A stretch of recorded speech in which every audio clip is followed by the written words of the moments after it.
نبی اکرم صلی اللہ علیہ وسلم کے سامنے جو لوگ تھے انہوں نے آپ کا احسان مانا؟ صحابہ کوئی بات نہیں کر رہے، مکہ والے منافقین مانا؟ تو پھر آپ کیا ان کے لیول پر آ گئے تھے؟ نہیں، بات ہی نہیں ہے، بات ہی نہیں ہے، ہو ہی نہیں سکتا۔ میرا مقابلہ سامنے والے کے ساتھ نہیں ہے، میرا مقابلہ شیطان کے ساتھ ہے۔ سامنے والا کیا کر رہا ہے اس کا حساب اس کو دینا ہے، مجھے اس کا حساب نہیں دینا، مجھے اپنا حساب دینا ہے۔ اللہ مجھے یہ نہیں پوچھیں گے اس نے گالیاں کتنی دی، کیسے دی، وہ تو لکھا ہوا ہے۔ اللہ مجھے پوچھیں گے جب اس نے تجھے گالیاں دی تو نے کیا کیا؟ تو اگر میں نے بھی گالیاں دی تو وہ بھی مجرم، تو میں بھی مجرم۔ تو لہٰذا یہ جو بات ہے کہ جی میں نے اتنا کچھ کیا اگلا جو ہے وہ نہیں قدر کرتا، یہ احمقوں کی بات ہے۔ جنت آپ کو چاہیے، بلندی درجات آپ کو چاہیے، تو اپنا نامہ عمل کی فکر کریں۔ دوسرا کیا کر رہا ہے؟ بار بار اللہ کیا کہتے ہیں؟ پہلے پارے میں تو بار بار کہتے ہیں وَلَا تُسْأَلُونَ عَمَّا مَا كَانُوا يَعْمَلُونَ، تم سے ہم یہ نہیں پوچھیں گے وہ کیا کرتے تھے، تم سے پوچھا جائے گا تم کیا کر کے آئے۔ لہٰذا ہر معاملے میں یعنی مجھ سے یہ نہیں پوچھیں گا اللہ کہ تمہارا شوہر کیسا تھا، اللہ پوچھیں گے تم بیوی کیسی بنی۔ اللہ یہ نہیں پوچھیں گے تمہاری اولادیں کتنی نافرمان تھی یا فرما بردار تھی، یہ پوچھیں گے تم نے بحیثیت ماں کیا کیا۔ تو میرا اپنا کھاتا ہے بھائی، میری مجبوری ہے، میری گوٹ پھنسی ہوئی ہے، مجھے جنت چاہیے، تو مجھے اپنے آپ کو صحیح رکھنا ہے، چاہے سامنے والا کفار مکہ جیسے ہی کیوں نہ ہو جائے، مجھے نہیں ہونا نا، مجھے نہیں ہونا، کیونکہ جنت کی طلبگار تو میں ہوں۔ تو یاد رکھیں سب سے بڑی آزمائش رشتے، کیونکہ میدان جنگ تو کبھی کبھار سجتے ہیں، جس محاذ پر ہم ہر وقت کھڑے ہیں وہ ہے رشتے، اور سب سے کٹھن آزمائش ان سے ہوتی ہے۔ وجہ سب سے عزیز کیا ہے ہمیں دنیا میں؟ خیال ہے آپ کا، اپنا آپ، اپنی جان پر بنتی ہے نا تو اولاد بھی بھول جاتی ہے۔ وہ پنجابی کا محاورہ ہے کہ پیر سرند باندری بھی بچہ پیراں ٹھلے لیندی، اور تاریخ میں رقم ہے جب بنگال میں قحط پڑا اور لوگوں نے اپنی اولادیں بیچیں چاولوں کی ایک ایک بوری کے پیچھے، تو سب سے عزیز انسان کو اپنا آپ ہے، نفس، اپنا آپ، اپنی ذات، اور یہ سچ ہے۔ تو لہٰذا اپنے آپ، اپنے نفس سے ہم محبت کرتے ہیں، ہر انسان کرتا ہے۔ نبی کریم صلی اللہ علیہ وسلم فرماتے ہیں دنیا میں جو سب سے بڑا بت پوجا گیا وہ ہے نفس۔ ہم سب سے زیادہ مشتعل انہی باتوں پر ہوتے ہیں، کوئی ہمیں نہ کہہ گیا، کیا کرتی ہے بہو، کیا کرتے ہیں داماد، ہمارے نفس کو ٹھیس پہنچاتے ہیں نا، نہ کر جاتے ہیں۔ تو بات یہ ہے کہ جو رشتے ہیں یہ اس لیے سب سے بڑی آزمائش ہے کہ یہ ہر وقت ہمارے نفس کے خلاف چل رہے تھے، ان کے اپنے مفادات ہوتے ہیں، تو ہمیں پھر تکلیف ہوتی ہے، رنج ہوتا ہے، ہم روتے ہیں، ہم پٹتے ہیں، کیونکہ وہ کرتے ہیں جو وہ کرنا چاہتے ہیں، وہ نہیں کرتے جو ہم چاہتے ہیں۔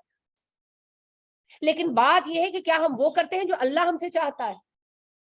اور میں کیوں اتنی بڑی ڈکٹیٹر ہوں کہ میں سب کو اپنی مرضی پہ چلانا چاہتی ہوں؟ مجھے کیا تکلیف ہے؟ اور دوسری بات یاد رکھیں، اگر کسی سے تکلیف ہے اس سے آپ تھوڑا فاصلہ کریں، لیکن بدسلوکی نہیں کر سکتے، بد مزاج نہیں ہو سکتے، کسی سے ہارش نہیں ہوں گے، آپ کسی کو آپ بوتھا بنا کر نہیں دکھائیں گے، صرف تھوڑا سا ڈسٹینس کر لیں گے۔ یعنی کہ ڈسٹینس سے مراد یہ ہے کہ آپ تھوڑا سا کم بات کریں، ہوتا ہے نا کوئی بندہ بات پکڑ لیتا ہے، اس طرح کے مزاج ہوتے ہیں، تو آپ تھوڑا ڈسٹینس کریں گے مگر خود خوش اخلاقی کے ساتھ۔ آپ کے رب نے کہا، میں نے نہیں کہا، اللہ کہتے ہیں وَاہْجُرْهُمْ هَجْرًا جَمِيلًا، الگ ہو جاؤ مگر جمال کے ساتھ، بیوٹیفلی۔ تو یہ بڑی اہم بات ہے جی، اصل میدان جنگ گھر ہے، تو جو یہاں ناکام ہو گیا بڑا مسئلہ ہو جائے گا، بڑا مسئلہ ہو جائے گا، تو دل بڑے کرنے ہوں گے۔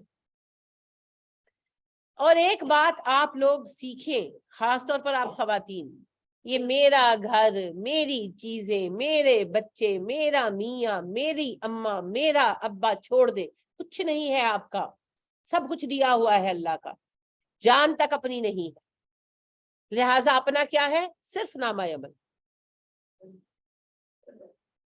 تو مت اتنا میں کر کیا کریں، مت اتنا اپنے آپ کو تکبر میں مبتلا کریں، نارمل ہو جائے۔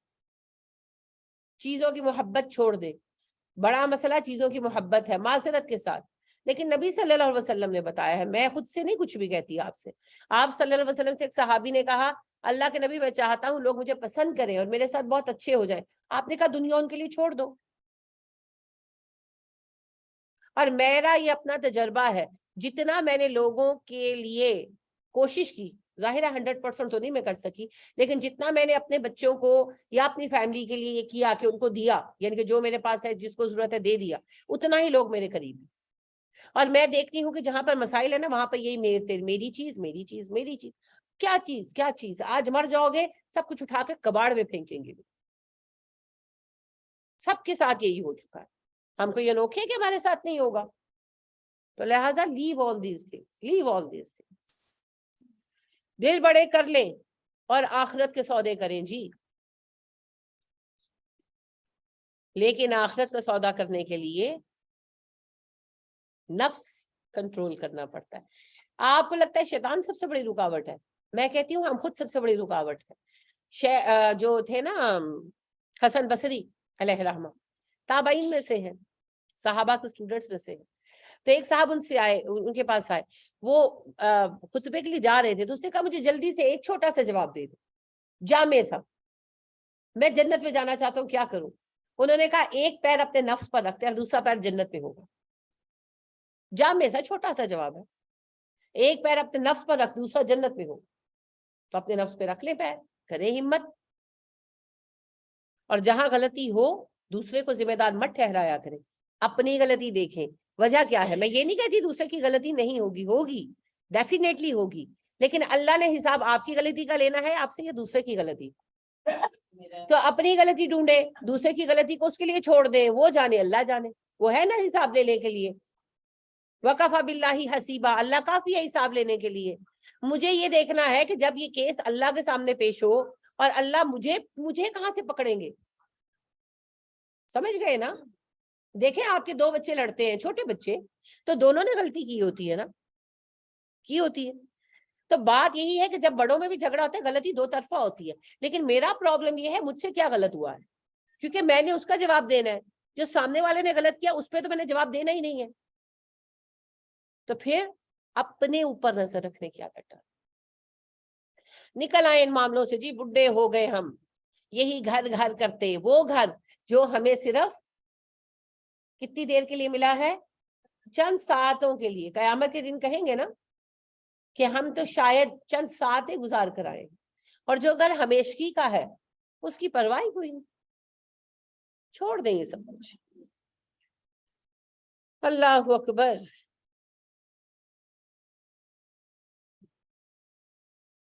تو اللہ کہتے ہیں ان لوگوں کی طرح مت ہو جو دکھاوے کے لیے کام کرتے ہیں اور پھر جتاتے پھرتے ہیں. اگر تم مومن ہو تو خاموشی کے ساتھ اپنے کام کرو.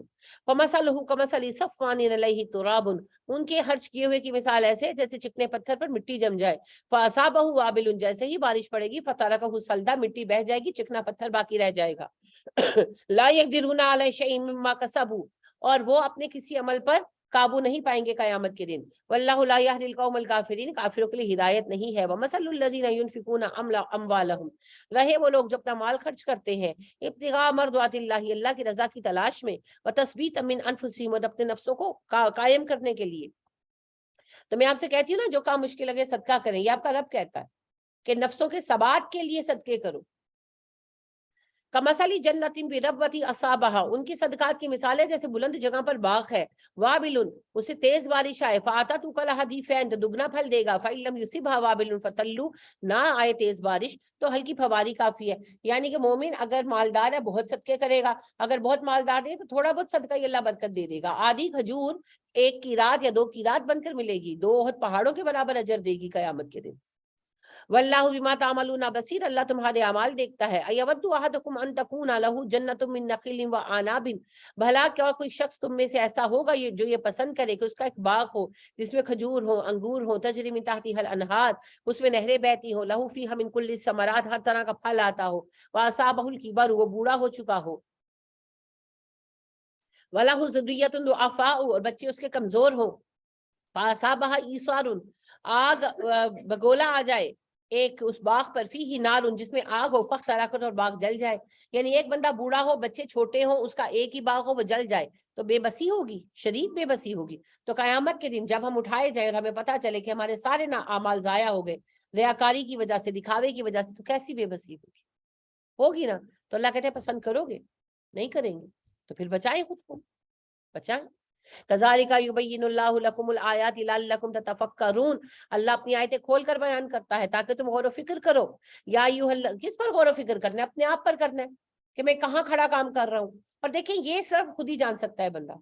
یعنی میں پڑھا رہی ہوں, میرے دل میں مقصد کیا ہے وہ آپ نہیں جان سکتے. آپ پڑھنے آئے ہیں, آپ کے دل میں مقصد کیا ہے میں نہیں جان سکتی. وہ تو میں خود ہی اپنے آپ کو چیک کر سکتی. تو پھر اپنے آپ کو چیک کریں. اگر کوئی مرض ہے صدقہ کرے, نفل حاجت پڑھے, اللہ سے مدد مانگے. وہ معالج ہے, وہ دلوں کا طبیب ہے, وہ شفا دے گا. جی کیونکہ ہم تو سارے ہی بخشے ہوئے ہیں. ہمارا ایٹیٹیوڈ یہی ہے نا. آپ دیکھیں کسی سے پوچھیں کہ جھگڑا کیوں ہوا, میں تو کچھ بھی نہیں کیا. یہ بات وہ کہہ رہا ہے غلط ہے, میں آج تک جھوٹ ہی نہیں بولیا. اور یہی سب سے بڑا جھوٹ ہے زندگی کا, ہے نا.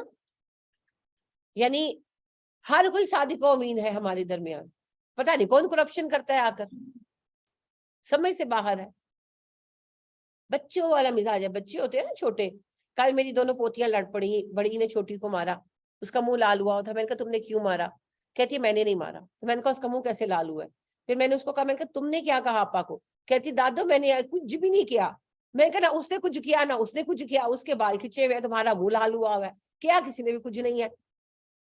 تو مقصد یہ وہ بچوں والا ایٹیٹیوڈ ہے, میں تو کچھ بھی نہیں کیتا. تو مسئلہ ایویں ہی بڑھ گیا. سب سے بڑی بات یہ ہے ہم ماننا ہی نہیں چاہتے, ہم بلیو کرتے ہیں, بلیو کرتے کہ ہم صحیح ہیں, ہم یہ مانتے ہی نہیں کہ ہم غلط کر رہے ہیں. تو سب سے پہلے اپنی غلطی درست کریں. نہیں کرتے, اپنی غلطی تسلیم کریں, اپنے آپ کو انسان مانیں, نارمل انسان جو غلطیاں کرتے, اور پھر اپنی غلطیوں کی اصلاح کریں. دوسرے کا معاملہ اللہ کی طرف چھوڑ دیں, وہ جانے اور اللہ جانے. دیکھیں نبی کریم صلی اللہ علیہ وسلم کی زندگی میں جو چیز مجھے یعنی کہ ہدایت بھی دیتی ہے اس معاملے میں اور ہمت بھی دیتی ہے, وہ ہے عبداللہ بن ابی کا معاملہ. عبداللہ بن ابی سامنے کھڑا نبی صلی اللہ علیہ وسلم کو ٹارچر کرتا تھا نا. نبی صلی اللہ علیہ وسلم ہمیشہ نظر انداز کرتے تھے. حالانکہ آپ کا ایک اشارہ تھا, عبداللہ بن ابی کے ٹوٹے نہ کر دیتے صحابہ, کر دیتے نا, لیکن آپ صلی اللہ علیہ وسلم نے اما عائشہ پر الزام لگنے کے بعد بھی اس بدبخت کو کچھ نہیں کہا. ایون یہ بھی نہیں کہا کہ دفع ہو, فٹے منہ تیرا, اتنا بھی نہیں کہا, ایک لفظ نہیں کہا. تو جب ہمارے پیارے نبی ابن ابی جیسے بدبخت کو سہ سکتے ہیں, ہمارے ارد گرد کے لوگ ویسے تو نہیں, تو ہم کیوں نہیں سہ سکتے؟ یہ ہے اخلاق حسنہ. ایویں تو نہیں ملے گا اس کا درجہ. ہم اتنا صبر تو نہیں کر سکتے, لیکن جتنا ہے اس پر تو کریں. اور آپ کے بعد ابو بکر کو دیکھیں.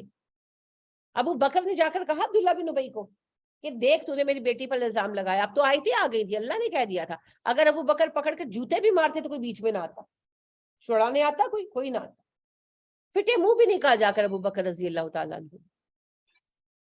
ہمیں کیا قیامت کے دن بھگتے گا؟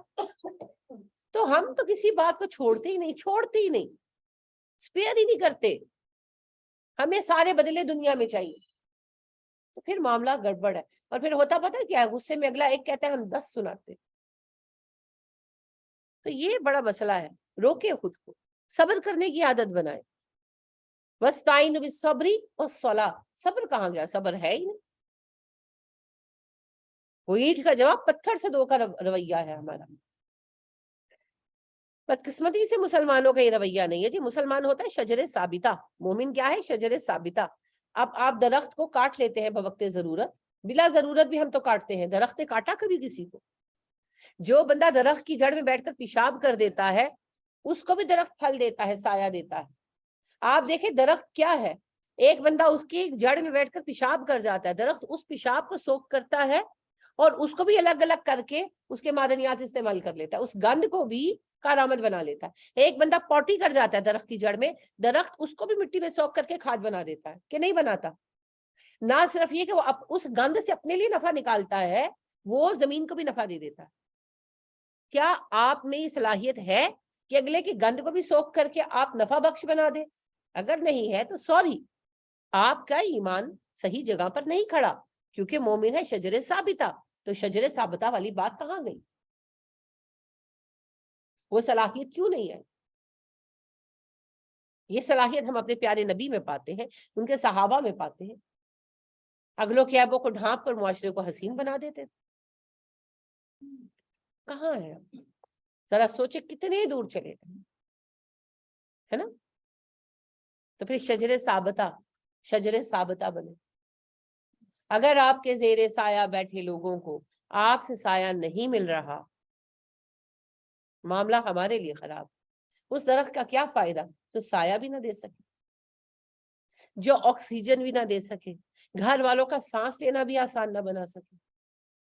کیا فائدہ اس درخت کا؟ کیا فائدہ جو صحن میں لگا ہو اور صحن میں دھوپ آ رہی ہے؟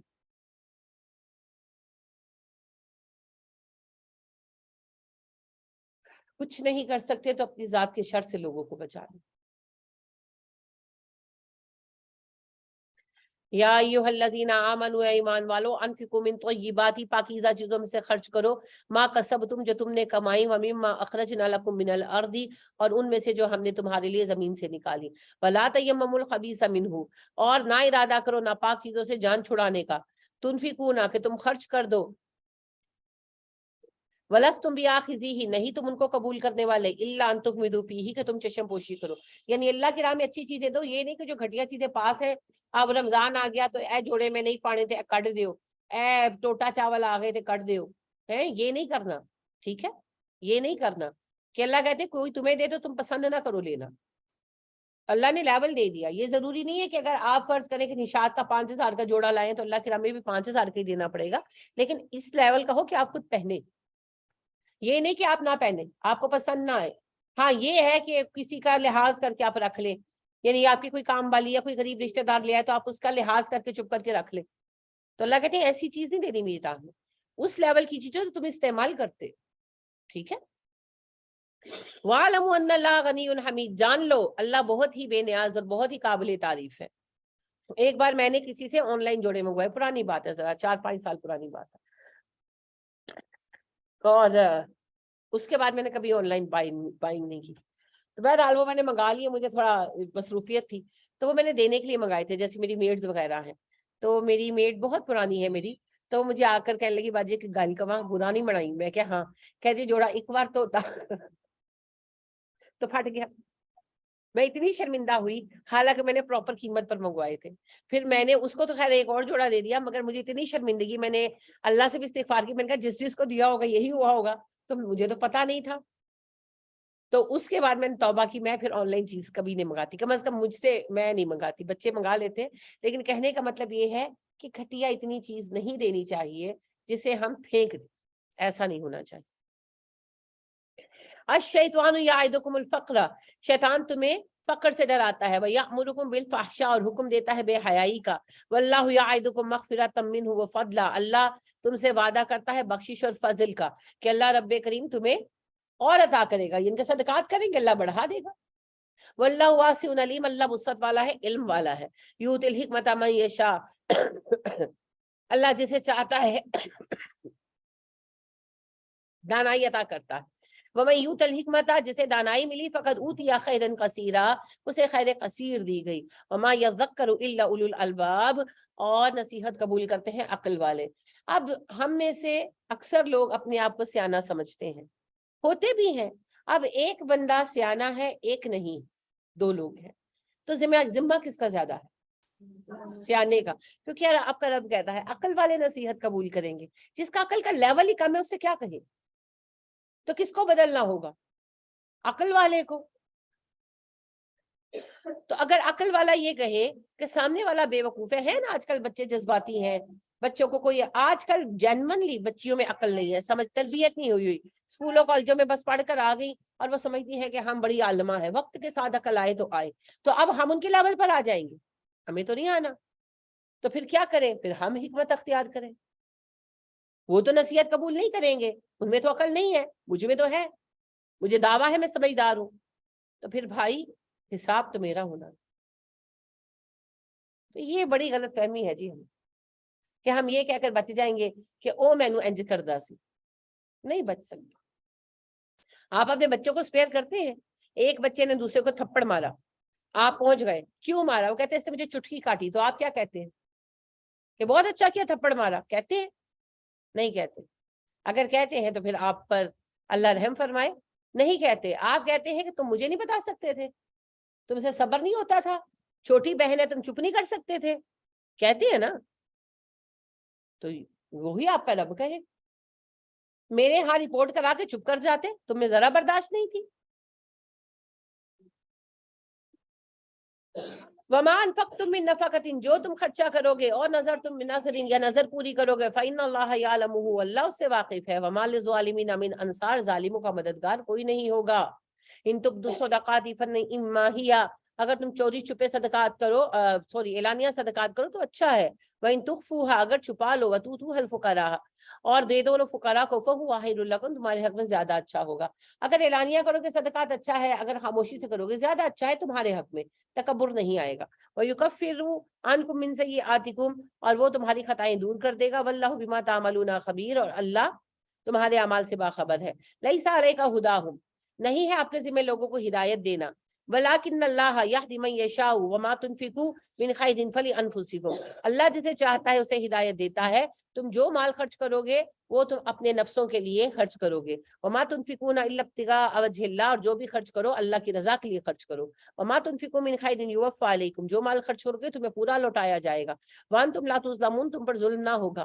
للفقراء الذین احصروا فی سبیل اللہ, مال خرچ کرو اللہ کے ان بندوں کے لیے جو اللہ کی راہ میں گر گئے. لا یستطیعون ضربا فی الارض, زمین میں گھوم پھر کر کما نہیں سکتے. اس سے مراد علماء بھی ہیں اور مجاہدین بھی ہیں. یحسبهم الجاہل اغنیاء من التعفف, جو انجان لوگ ہیں وہ سمجھتے ہیں کہ یہ مالدار ہیں کیونکہ وہ سوال نہیں کرتے. تعرفهم بسیماہم, تم ان کے چہروں سے پہچان سکتے ہو, ان کی پریشانی, ان کی زبوں حالی سے. لا یسألون الناس الحافا, یہ لوگوں کے دامنوں سے لپٹ لپٹ کر نہیں مانگتے. یعنی مساکین سے مراد بھک منگے نہیں ہے, وہ لوگ ہیں جو پریشان ہیں. الذین ينفقون اموالهم باللیل والنہار سرا وعلانیہ, وہ لوگ جو اپنا مال خرچ کرتے ہیں دن رات پوشیدہ اعلانیہ. فلہم اجرہم عند ربہم, تو ان کا اجر ان کے رب کے پاس ہے. ولا خوف علیہم ولا هم يحزنون, نہ وہ خوف زدہ ہوں گے نہ دکھی. الذین یاکلون الربا, رہے وہ لوگ جو سود کھاتے ہیں. لا یقومون, وہ کھڑے کیے جائیں گے. الا کما یقوم الذی, جس طرح کھڑا ہوتا ہے وہ شخص, یتخبطہ الشیطان من المس, جسے شیطان نے چھو کر دیوانہ بنا دیا ہو. قیامت کے دن وہ دیوانوں کی طرح کھڑا کیا جائے گا. ذالک بانہم قالوا انما البیع مثل الربا, سبب یہ ہے کہ یہ لوگ کہتے ہیں سود اور تجارت برابر ہے. وَأَحَلَّ اللَّهُ الْبَيْعَ وَحَرَّمَ الرِّبَا, حالانکہ اللہ نے تجارت کو حلال اور سود کو حرام کیا ہے. سود اور تجارت میں بہت سارے فرق ہیں جی ٹیکنیکل, لیکن اللہ نے کوئی بحث ہی نہیں کی. اللہ کہتے ہیں حلال و حرام کا فرق ہے, اس سے بڑا کیا فرق چاہیے تمہیں. فَمَنْ جَاءَهُ مَوْعِظَةٌ مِّن رَّبِّهِ, اب جس کے پاس اس کے رب کی نصیحت آ گئی. فَانْتَهَى فَلَهُ, اسے چاہیے باز آ جائے. فَلَهُ مَا سَلَفَ, اسے وہ مل جائے گا جو پہلے لے چکا. یعنی جو پہلے سود لیا ہے اسی کی ملکیت ہے, وہ واپس نہیں لیا جائے گا اس سے. وَأَمْرُهُ إِلَى اللَّهِ, اور اس کا معاملہ اللہ کی طرف ہے, یعنی اللہ سبحانہ و تعالیٰ چاہے تو معاف کرے چاہے تو سزا دے. ومن عاد, حکم آنے کے بعد جو دوبارہ سود لے گا, فاولئک اصحاب النار, وہ جہنمی ہے. ہم فیہا خالدون, ہمیشہ آگ میں رہیں گے. یمحق اللہ الربا, اللہ سود کو مٹاتا ہے. ویربی الصدقات, صدقات کو بڑھاتا ہے. واللہ لا یحب کل کفار اثیم, اللہ پسند نہیں کرتا نہ شکر و گنہگاروں کو. ان الذین آمنوا وعملوا الصالحات, بے شک جو لوگ ایمان والے نیکوکار ہیں. واقاموا الصلاۃ, نماز قائم کرتے ہیں. وآتوا الزکاۃ, زکات دیتے ہیں. لہم اجرہم عند ربہم, ان کے اجر ان کے رب کے پاس محفوظ ہے. ولا خوف علیہم ولا هم يحزنون, نہ وہ دکھی ہوں گے نہ غمگین. یا ایھا الذین آمنوا, اے ایمان والو, اتقوا اللہ, اللہ سے ڈرو. وذروا ما بقی من الربا, اور سود میں سے جو باقی بچ گیا اسے چھوڑ دو. ان کنتم مؤمنین, اگر تم مومن ہو.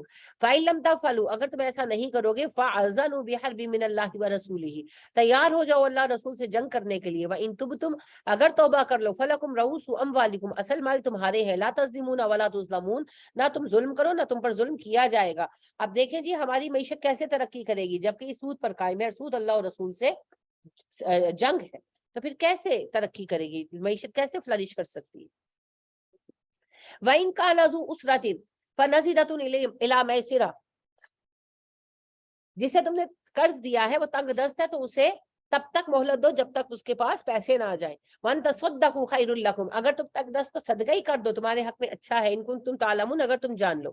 وَاتَّقُوا يَوْمًا تُرْجَعُونَ فِيهِ إِلَى اللَّهِ, اور تمہیں چاہیے کہ ڈرو اس دن سے جب تم اللہ کی طرف لوٹائے جاؤ گے. ثُمَّ تُوَفَّى كُلُّ نَفْسٍ, اور جب ایسا ہوگا تو تمہیں پورا ملے گا ہر بندے کو ما کسبت, جو اس نے کمایا. وَهُمْ لَا يُظْلَمُونَ, ظلم نہیں ہوگا. یا ایھا الذین آمنوا, اے ایمان والو, اذا تداینتم بدین, جب تم قرض کا لین دین کرو, الی اجل مسمى, ایک زمانے کے لیے, فاکتبوہ, سے لکھ لیا کرو. وَلْیَکْتُب بینکم کاتب بالعدل, لکھنے کے لیے ایک کاتب ہونا چاہیے جو عدل کے ساتھ لکھے. ولا یاب کاتب, اور کاتب انکار نہ کرے لکھنے سے. ان یکتب کما علمہ اللہ, جیسا کہ اللہ نے اسے لکھنا سکھایا. فلیکتب, پس وہ لکھ دے. وَلْیُمْلِلِ الَّذِی عَلَیہِ الْحَقُّ, اور لکھوانے کا ذمہ اس بندے پر ہے جو قرض لے رہا ہے. وَلْیَتَّقِ اللَّهَ رَبَّهُ, اسے چاہیے اپنے رب سے ڈرے. وَلَا یَبْخَسْ مِنْهُ شَیْئًا, اور رقم میں کوئی کمی نہ کرے. فَإِنْ كَانَ الَّذِی عَلَیہِ الْحَقُّ صَفِیحًا أَوْ ضَعِیفًا, اور جو قرض لے رہا ہے اگر وہ نادان ہو یا کمزور ہو. أَوْ لَا يَسْتَطِیعُ أَنْ یُمِلَّ, اور یا کسی اور سبب سے لکھوانے کی طاقت نہ رکھتا ہو. فَهُوَ فَلْیُمْلِلْ وَلِیُّهُ بِالْعَدْلِ, تو جو اس کا سرپرست ہے وہ پورے انصاف کے ساتھ قرض کی دستاویز لکھوائے. وَاسْتَشْهِدُوا شَهِیدَیْنِ مِن رِجَالِکُمْ, اور اس دستاویز پر 2 مردوں کو گواہ بناؤ جو مسلمان ہو. فَإِن لَّمْ يَكُونَا رَجُلَيْنِ, اگر 2 مسلمان مرد میسر نہ ہو. فَرَجُلٌ, تو ایک مرد. وَامْرَأَتَانِ, اور 2 عورتیں. مِمَّن تَرْضَوْنَ مِنَ الشُّهَدَاءِ, ان لوگوں کو چنو جن کی شہادت کے لیے تم انہیں پسند کرتے ہو. أَن تَضِلَّ إِحْدَاهُمَا فَتُذَكِّرَ إِحْدَاهُمُ الْأُخْرَىٰ, عورتیں 2 اس لیے ہونی چاہیے کہ ایک بھول جائے تو دوسری یاد کرا سکے اسے. وَلَا يَأْبَ الشُّهَدَاءُ إِذَا مَا دُعُوا, جب گواہوں کو گواہی دینے کے لیے بلایا جائے وہ انکار نہ کرے. وَلَا تَسْتَمُوا أَن تَكْتُبُوهُ صَغِيرًا أَوْ كَبِيرًا إِلَىٰ أَجَلِهِ, اور تم ہرگز اکتاہٹ محسوس نہ کرو اس وجہ سے کہ تم سے تم لکھواؤ, یعنی کہ لکھوانے میں تمہیں سستی نہ آئے, چاہے قرض چھوٹا ہو یا بڑا, مگر جب ایک عرصے کے لیے لے رہے ہو تو لکھ لیا کرو. ذالکم اقسط عند اللہ, اللہ کے ہاں یہ طریقہ زیادہ منصفانہ ہے. واقوم للشہادۃ, شہادت کے لیے درست ہے. وادنی الا ترتابوا, اور قریب ہے اس کے کہ تم شک میں نہ پڑو. الا ان تکون تجارۃ حاضرۃ, سوائے اس کے کہ کوئی حاضر تجارت ہو, یعنی کہ چھوٹ لیا پیسے دے دیے. تدیرونہ بینکم, جو آپس میں تم کرتے ہو. فلیس علیکم جناح, گناہ نہیں تم پر, اللہ تکتبوها, کہ تم اسے لکھو. واشہدوا اذا تبایعتم, خرید و فروخت جو ہے وہ گواہوں کے سامنے ہو, یعنی کہ اگر اکیلے 2 بندے ہیں تو پھر کسی کو گواہ بناؤ. مارکیٹ میں ہو رہا ہے تو لوگوں کو پتہ ہی ہے. ولا يضار كاتب, نقصان نہ پہنچایا جائے لکھنے والے کو. ولا شہید, نہ گواہ کو. وان تفعلوا, اگر تم نے ایسا کیا. فانه فسوق بكم, یہ تمہاری طرف سے گناہ ہوگا. واتقوا الله, اللہ سے ڈرو. ويعلمكم الله, اللہ تمہیں سکھا رہا ہے. والله بكل شيء عليم, اللہ ہر چیز جانتا ہے. وان كنتم على سفر, اگر تم مسافر ہو. ولم تجدوا كاتبا, لکھنے والا نہ پاؤ. فرهان مقبوضا, تو کوئی چیز گروی رکھ کر پیسے لے سکتے ہو. فإن أمن بعضكم بعضا, اگر ایک نے دوسرے پر بھروسہ کر کے اپنی چیز رکھی ہے. فَلْيُؤَدِّ الَّذِي اؤْتُمِنَ أَمَانَتَهُ, تو جسے امین بنایا گیا اسے چاہیے اگلے کی امانت لوٹا دے. وَلْيَتَّقِ اللَّهَ رَبَّهُ, اور چاہیے کہ اللہ سے ڈرے جو اس کا رب ہے. وَلَا تَكْتُمُوا الشَّهَادَةَ, گواہی کو مت چھپاؤ. مَن يَكْتُمْهَا فَإِنَّهُ آثِمٌ قَلْبُهُ, جو گواہی چھپائے گا اس کا دل گنہگار ہوگا. وَاللَّهُ بِمَا تَعْمَلُونَ عَلِيمٌ, اللہ ہر بات خوب جانتا ہے. یعنی کہ گروی جائز ہے سوائے اس کے کہ گروی کی کوئی شرط جو ہے وہ خراب. ٹھیک, تو گھر وغیرہ گروی لینا بھی جائز ہے. للہ ما فی السماوات و ما فی الارض, جو ہے آسمان و زمین میں وہ اللہ کی ملکیت ہے. وَإِن تُبْدُوا مَا فِي أَنفُسِكُمْ, اگر تم ظاہر کرو گے جو تمہارے دلوں میں ہے. اور تُخْفُوهُ, یا اسے چھپا لو گے. يُحَاسِبْكُم بِهِ اللَّهُ, اللہ تو دونوں طرح حساب لے گا, یعنی اللہ کو تو سب پتا ہے. فَيَغْفِرُ لِمَن يَشَاءُ وَيُعَذِّبُ مَن يَشَاءُ, پھر جسے چاہے گا بخشے گا, جسے چاہے گا چھپائے گا. وَاللَّهُ عَلَىٰ كُلِّ شَيْءٍ قَدِيرٌ, اللہ ہر بات پر قادر ہے. آمن الرسول, یہ آخری 2 آیتیں ہیں جی آمن الرسول, جن کا شروع میں بات ہو رہی تھی کہ جب نبی کریم صلی اللہ علیہ وسلم معراج پر گئے تو اللہ نے بنفس نفیس آپ صلی اللہ علیہ وسلم کو یہ آیات پیش فرمائی. یہ جبرائیل لے کر نہیں آئے تھے. نبی کریم صلی اللہ علیہ وسلم نے فرمایا جو انہیں ایک بار پڑھ لے 24 گھنٹوں میں, اس کے لیے یہ کافی ہے. رات کو پڑھیں صبح پڑھیں, آپ کی مرضی ہے. آمن الرسول بما انزل الیہ من ربہ والمؤمنون, ایمان لائے یہ رسول محمد صلی اللہ علیہ وسلم اس کتاب پر جو ان پر اتری ان کے رب کی طرف سے, اور سارے مومن بھی ایمان لائے. کل آمن باللہ وملائکتہ وکتبہ ورسلہ, ان میں سے ہر ایک ایمان لایا اللہ پر, فرشتوں پر, کتابوں پر اور اللہ کے رسولوں پر. لا نفرق بین احد من رسلہ, مومن کہتے ہیں کہ ہم اللہ کے رسولوں میں کوئی فرق نہیں کرتے. وقالوا سمیعنا واطعنا, اور اللہ کی کتاب کے بارے میں ان کا کہنا ہے ہم نے سن لیا, ہم اطاعت کریں گے. غفرانک ربنا والیک المصیر, اور دعا مانگتے ہیں اللہ ہمیں معاف کر دے, بے شک ہم تیری طرف لوٹیں گے. لا یکلف اللہ نفسا الا وسعہا, تو اللہ کا بھی وعدہ ہے کہ کسی بندے کے لیے اس کی قوت سے زیادہ ذمہ داری نہیں ہے اس پر. لہا ما کسبت وعلیہا ما اکتسبت, تمہارے لیے وہ ہے جو تم نے کمایا, جو نیکی تم نے کمائی اس کا اجر تمہارے لیے ہے, اور جو گناہ کمایا وہ بھی تم پر ہے. ہر بندے نے جو نیکی کمائی وہ اسی کی ہے, اور جو گناہ کمایا اس کا بوجھ بھی اسی پر ہے.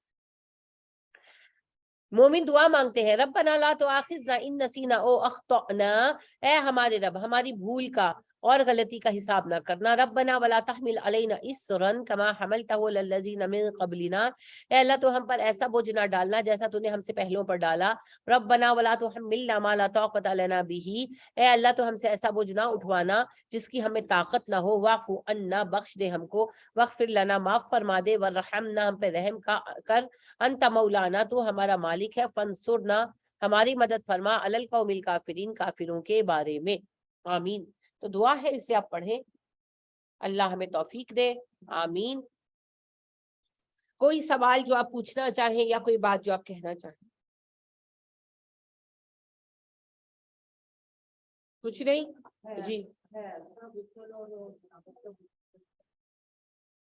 حیض ہو یا جنابت ہو, باقی تو طریقہ سیم ہی ہے. وضو کی طرح وضو کریں گے. سب سے پہلے اگر کہیں گندگی لگی ہے تو واش کریں گے, یعنی کہ طہارت کریں گے.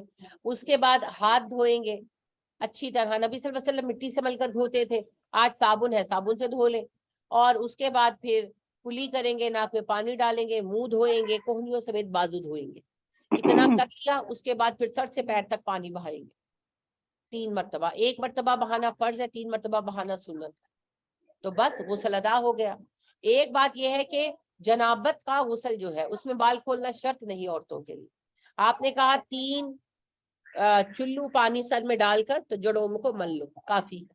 لیکن حیض کے غسل کے لیے آپ نے کہا بال ضرور کھولو, ونس ان منتھ ہے نا, تو اس لیے آپ نے کہا کہ اس میں بال ضرور کھولو. ٹھیک ہے, باقی سملر طریقہ ہے.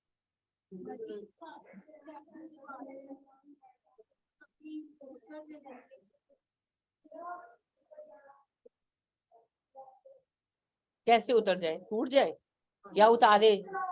جو آپ نے اتارے یا ٹوٹے ان سے غسل ضروری نہیں ہوتا. وہ تو ہم اس لیے غسل, یعنی وہ ہم غسل کے ساتھ اٹیچ کر لیتے.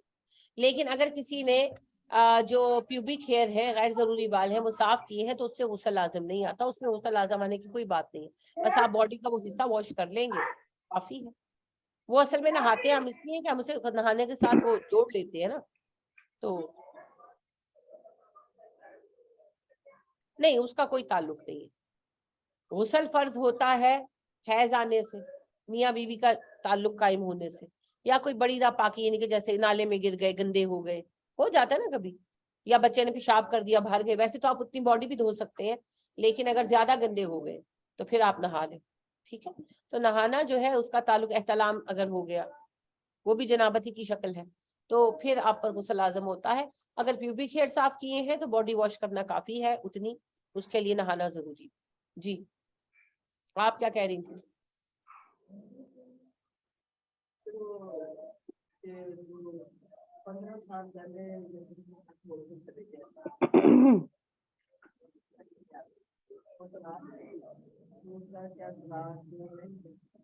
طلاق دینے سے ہوتی ہے.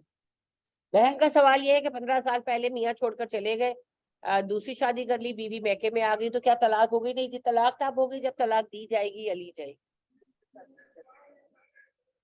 طلاق لیں پھر کریں, اس کا کوئی اتا پتا نہیں ہے. کب سے اتا پتا نہیں ہے؟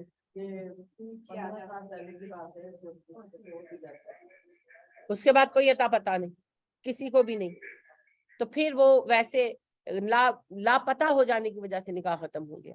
جس عورت کا شوہر لاپتہ ہو جائے وہ ایک معروف زمانے تک انتظار کرے, اور وہ واپس نہیں آتا تو پھر وہ طلاق ہو جائے گی, عدالت فیصلہ کر دے گی. ٹھیک ہے, اب اس میں معروف زمانہ کیا ہے, اس میں علماء کی رائے الگ الگ. معروف زمانہ وسائل پر ڈیپینڈ کرتا ہے نا, آج کل تو کسی کا ڈھونڈنا مہینے بھر میں بڑا آسان ہے.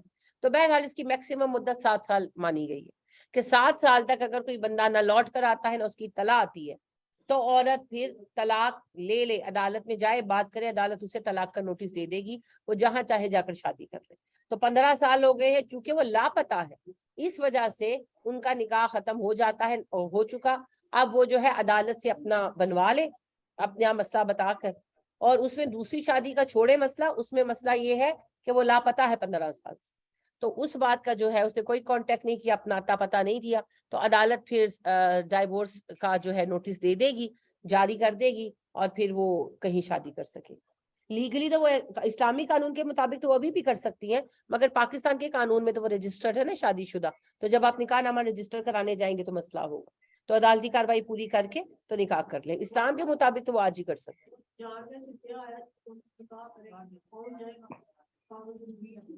ہاں کاغذ ضروری ہے، یہ جو لوگ ایسے ہوتے ہیں وہ پھر تنگ کرتے ہیں،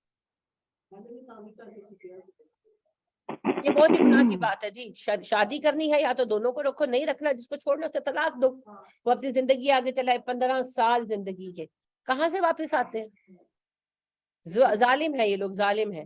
ایک بچی نے مجھ سے رابطہ کیا، اس کی 18 سال کی عمر میں شادی ہو گئی تھی، پھر ایک بچہ ہوا، اور وہ کہتی 14 سال سے میرا شوہر جو ہے وہ جنوبی افریقہ چلا گیا، مجھ سے کوئی رابطہ نہیں ہے، اور مجھے نہیں پتا وہ کہاں ہے، کس حال میں ہے۔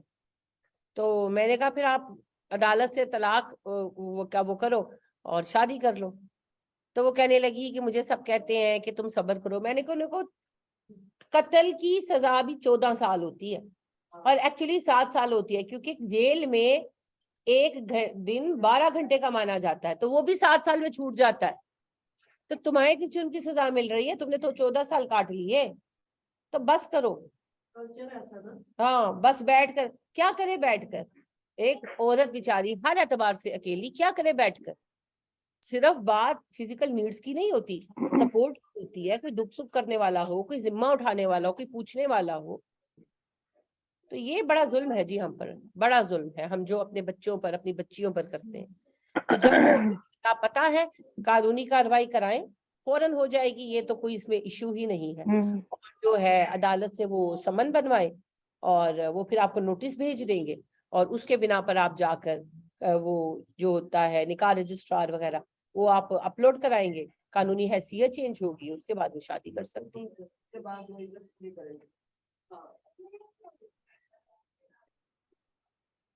جس کا شوہر 15 سال پہلے چھوڑ کر چلا گیا، اس کی کس بات کی عدت؟ کوئی عدت نہیں ہوتی اس صورت کی، کوئی عدت نہیں ہوتی، وہ تو 15 سال سے عدت ہی کاٹ رہی ہے، اور کتنی عدت کٹوانی ہے۔ یہ بس یہ بھی جو ہے نا، میں نے کہا نا، اگر تو اسلامی قانون رائج ہوتا تو کچھ ضرورت نہیں تھی کسی بھی بات کی، مگر چونکہ نہیں ہے، اور اب سارا معاملہ رجسٹریشن کا ہے، اور رجسٹریشن کی وجہ سے بڑے مسائل پیش آتے ہیں، تو اس وجہ سے عدالتی کاروائی کرا کر شادی کروائیں، ورنہ قانونی اسلامی قانون کے اعتبار سے وہ جب چاہیں ان کے گھر والوں کو کسی کو نہیں پتا کہ طلاق دے گی تو تب شادی ہوگی، اس کے گھر والے تو ویسے بات کرتے ہیں کہ اس کی شادی کرتی ہے۔ میں نے ویسے ہی ایک دن مجھ سے پوچھ لیا کہ آپ نے بات ہوئی ہے، اس نے کہا صحیح ہو گیا، لیکن جب آپ ڈیٹے پر جائیں گے، طلاق جب نہیں ہوئی، جب نکاح کو رجسٹر کرانے لگیں گے تو مسئلہ پیش آئے گا، تو اللہ خیر کرے، وہ شادی کر سکتی ہیں جی۔ اور کوئی بات؟ ہاں جی، السلام علیکم۔ وعلیکم السلام ورحمۃ اللہ، کیسی ہیں آپ؟ الحمدللہ، آپ کی کیسی طبیعت ہے اب؟ شکر اللہ کا، الحمدللہ الحمدللہ۔ اچھا آپ تلوت اور جلوت کا بلا رہی تھی نا، ہر دفعہ میں سنتی ہوں، لیکن میں اس ٹائم میرا مس ہو گیا تھوڑا، مجھے ان کا کر دیں گی کہ تلوت کو بنی اسرائیل پہ نازل کیا گیا، حضرت یشوع کا جی، کہہ رہی تھی نا علیہ السلام نے طالوت دعا علیہ کی تھی۔ السلام جو تھے ہاں بنی اسرائیل میں سے تھے، حضرت موسیٰ علیہ السلام کے بعد ہارون علیہ السلام کچھ عرصہ حیات رہے، پھر وہ بھی وفات پا گئے، تو اگلے نبی یوشع علیہ السلام تھے۔ یوشع علیہ السلام بھی ہاں ہاں بوڑھے ہو گئے تھے، انہوں نے طویل عمر پائی، بہت بوڑھے ہو چکے تھے، جب بنی اسرائیل کے لوگوں نے، سرداروں نے بات کی کہ ہم پر ایک حاکم بنائیں تاکہ ہم حاکم، فلسطین کو فتح کر سکیں اور اپنے بیوی بچوں کو غلامی سے آزاد کرائیں، اور وہ زمین حاصل کریں جو اللہ نے ہمارے لیے لکھ دی ہے۔ تو حضرت یوشع علیہ السلام نے اللہ سے دعا کی، اور اللہ پاک کی طرف سے انہیں یہ علامت دی گئی کہ فلاں وقت آج جو آپ کے گھر کے پاس سے گزرے گا وہی سلیکٹڈ ون ہوگا۔ تو حضرت یوشع ٹھیک ہے، انتظار میں تھے جب وہاں سے طالوت گزرے۔ طالوت ایک عام چرواہے ٹھیک کے ہے، بیٹے تھے، کوئی ایسا بیک گراؤنڈ نہیں کہ فلاں فلاں خاندان سے، عام ایک آدمی کے بیٹے تھے، اچھا، مگر ڈیفینیٹلی بہت خاص رہے ہوں گے، تو وہ ان کا اونٹ کھو گیا تھا جسے ڈھونڈ رہے تھے، تو حضرت یوشع علیہ السلام نے انہیں روک لیا اور ان کو استباغ کہتے ہیں، ان کا نبیوں کا یہ ایک طریقہ تھا، جس کو چنا جاتا تو وہ جو دیا جلاتے اپنے کمرے میں، اس کی روشنی میں کام کرتے، اس دیے کا تیل لگاتے ماتھے پر، بالوں پر، اور یہ اناؤنسمنٹ ہوتی تھی کہ ہی از دا سلیکٹڈ ون. تو انہوں نے استباغ کیا اور اعلان کیا کہ یہ چنے گئے ہیں تم پر. اب بنی اسرائیل کے جو سردار تھے وہ موڈ آف ہو گئے، ان کے کہنے لگے کہ یہ تو غریب آدمی ہے، یہ حاکم کیسے ہو سکتا ہے، حاکم تو ہمیں بننا چاہیے، ہم مالدار ہیں. تو انہوں نے کہا اللہ نے چنا ہے اسے تم پر. مگر بحث چلتی رہی تو پھر انہوں نے کہا اچھا تابوت سکینہ واپس آ جائے گا. تابوت سکینہ لکڑی کا صندوق تھا جس میں حضرت موسیٰ اور ہارون کی کچھ تبرکات تھے. لہٰذا توریت کے مطابق حضرت موسیٰ کا عصا تھا، ابا تھا ان کا، اور جو من اور سلوا کے کچھ جو ہے وہ پیکٹس تھے، اور حضرت ہارون کے کپڑے تھے وغیرہ وغیرہ. تو یہ چیزیں اس میں موجود تھیں جس کی وجہ سے انہیں بڑا اس سے محبت اور لگاؤ تھا، اور ان کا یہ ماننا تھا کہ جب تک یہ ہمارے پاس رہے گا صندوق ہم ہاریں گے نہیں کبھی. تو اسی لیے ان کو سکون ملتا تھا اس کے ہونے سے، تو اسے تابوت سکینہ کہا گیا. تو تابوت سکینہ ایک بیل گاڑی پر رکھا گیا، کوئی شفٹنگ ہو رہی تھی فلسطین میں، تو وہ بیل گاڑی بھاگ گئی اور سیدھا آ گئی یہاں پر، اور یہاں پر پھر جو ہے انہیں تابوت سکینہ ملا. تب جا کر طالوت کو انہوں نے حاکم مانا. پھر طالوت ان کو لے کر روانہ ہوئے تو راستے میں ان کو کافی جگہ پر پانی نہیں ملا، لمبا سفر تھا، تو راستے میں پھر آگے ندی آنی تھی. طالوت ظاہر راستے سے واقف تھے، تو انہوں نے کہا آگے جب ندی آئے گی تو پیٹ بھر کر پانی مت پینا، 1-2 چلو پی سکتے ہو کہ پیاس بجھا لو. جس نے پیٹ بھر کر پانی پیا وہ میرا ساتھی نہیں ہے. مگر وہاں اکثریت نے پیٹ بھر کر پانی پیا. پھر یہ نہر کے پار اترے اور خیمے شیمے لگائے. جب 1 دن بعد جالوت کا لشکر آیا تو یہ لوگ جو ہیں گھبرا گئے، کہنے لگے جی ہم تو جالوت کا سامنا نہیں کر سکتے. لیکن جو ایمان والے تھے جنہوں نے پانی نہیں پیا تھا انہوں نے کہا کہ جی اللہ نے بہت ساری چھوٹی جماعتوں کو غالب کیا ہے بڑی جماعتوں پر.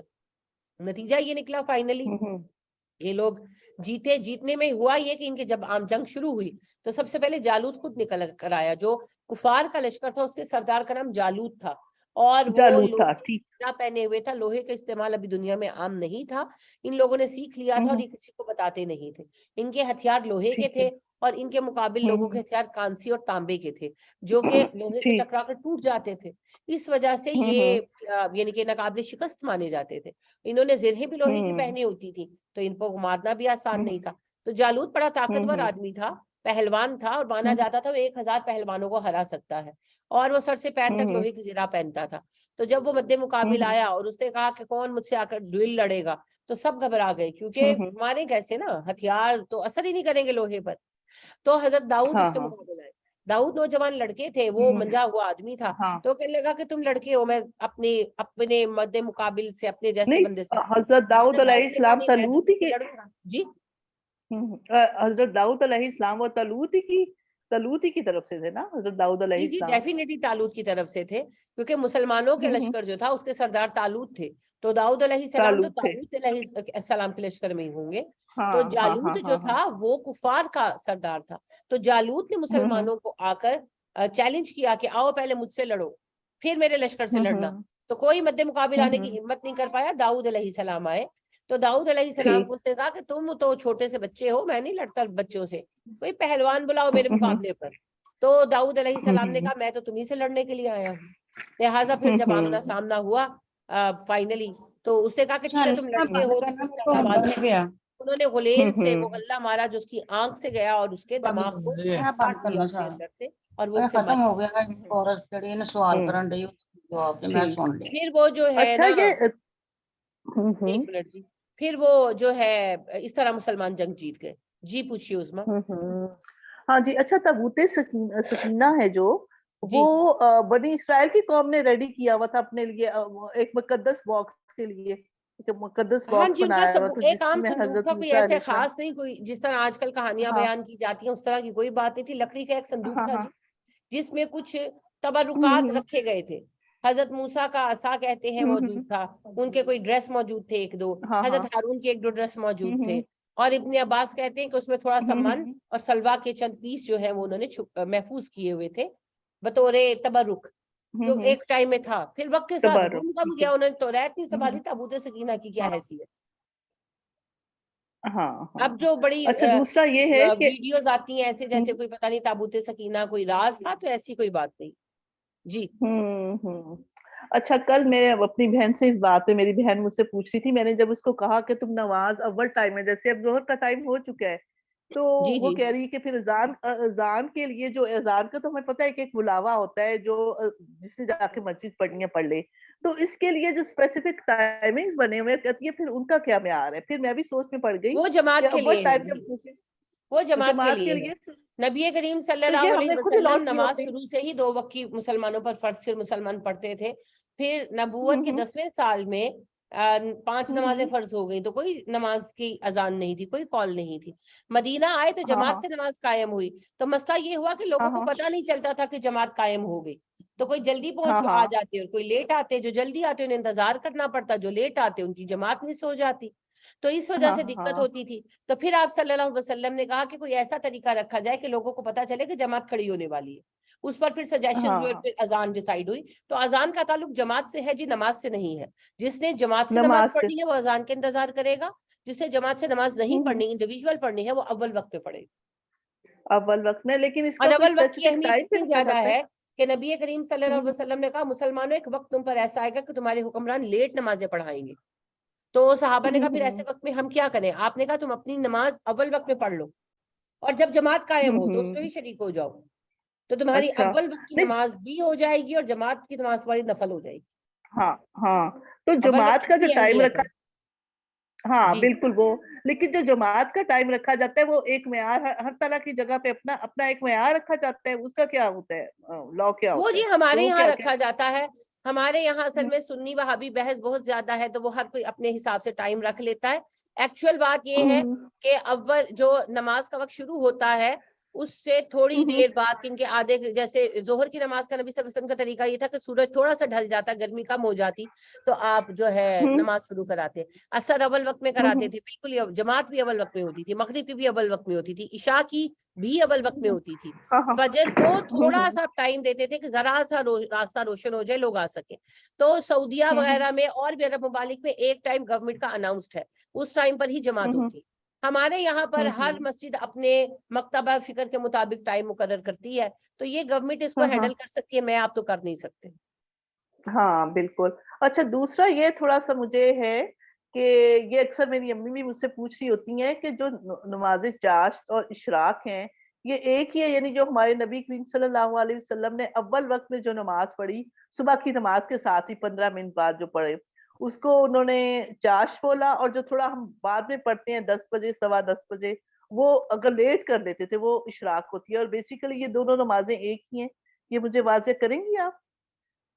چاشت کے نفل الگ ہیں جی، اشراق کے الگ ہے۔ اشراق اور ضحیٰ اور اچھا اوابین ایک ہے، یہ 3 نام ایک اچھا ہی نماز کے ہیں، چاشت، ضحیٰ، اوابین۔ اشراق الگ ہے، اچھا اشراق ہے سورج کے نکلتے ہی جو پڑھے جاتے ہیں 2 نفل، اچھا اگر آپ ٹھیک نے ہے وہیں پر بیٹھ کر وہ وقت گزارا اور سورج کے نکلتے ہی ادا کیے تو پھر ایک عمرے کے برابر ثواب ہے۔ اور اگر ٹھیک ہے ایسا نہیں کیا اور اٹھ کر کاموں میں لگ گئے اور پھر آپ سورج نکلتے ہی 2 ہوں نفل پڑھے، تب بھی ان کا اجر یہ ہے کہ نبی صلی اللہ علیہ وسلم نے فرمایا دن نکلتے ہی ہر جوڑ کا صدقہ واجب ہوتا ہے، تو جو یہ 2 رکعت نفل پڑھتا ہے اس کے طرف سے ہی صدقہ ادا ہو جاتا ہوں ہے۔ اور جو چاشت ہے یہ سورج کے خوب ہوں روشن ہونے کے بعد پڑھی جاتی ہے، نبی اکرم صلی اللہ علیہ وسلم خود ہوں بھی پڑھتے تھے اور صحابہ کو بھی حکم دیتے تھے۔ لہٰذا اما ہوں عائشہ کہتی ہیں کہ مجھے جو چاشت کی نماز کی نبی صلی اللہ علیہ وسلم نے نفلوں کا حکم دیا، اگر میرے ماں باپ بھی زندہ ہو کر آ جائے ان کو ملنے کے لیے بھی میں وہ نہیں چھوڑوں گی۔ ابو ہریرہ کہتے ہیں کہ نبی اکرم صلی اللہ علیہ وسلم نے مجھے 3 باتوں کا حکم دیا، وطر کا، ہوں اور اچھا جو ہے ایک چیز آپ دیکھیں میرے دماغ سے ابھی کہ بھی سلپ ہو گئی، اور ایک جو ہے یہ نماز ضحیٰ کا، ٹھیک ہے۔ تو نماز ٹھیک ہے ضحیٰ جو ہے یا چاشت، نماز ضحیٰ، چاشت کی نماز، ہاں اوابین کی نماز، یہ 3 نمازیں ایک ہے۔ اشراق الگ، اشراق سورج اچھا نکلتے اشراق ہی پڑھی جاتی ہے سورج کے تیز اچھا ہونے سے پہلے، اور چاشت جو ہے ہوں سورج کے تیز ہونے کے بعد سے ظہر تک کسی بھی ٹائم آپ پڑھ سکتے ہیں۔ اچھا جو نماز چاشت ضحیٰ کے جو چاشت ہے کا 4 کم از کم پڑھے جاتے ہیں اور 8 یا ہوں 12 بھی پڑھے جاتے ہیں، تو جس کو جو ٹھیک ہے آسانی لگے۔ ٹھیک ہے۔ اچھا چاشت ضحیٰ اور اوابین یہ تینوں ایک ہی نماز یہ کے ایک ہی نام ہیں؟ نماز کے نام ہے۔ اچھا کچھ لوگوں کا یہ کنسپٹ وہ مغرب کے بعد پڑھ رہے ہوتے ہیں یا اوابین کے ہیں، وہ غلط یہ فہمی نہیں ہے، نا، نبی اکرم صلی اللہ علیہ وسلم غلط نے فہمی فرمایا ہے۔ الضحیٰ ہی الاوابین، ضحیٰ کی نماز ہی اوابین کی نماز ہے۔ ہوں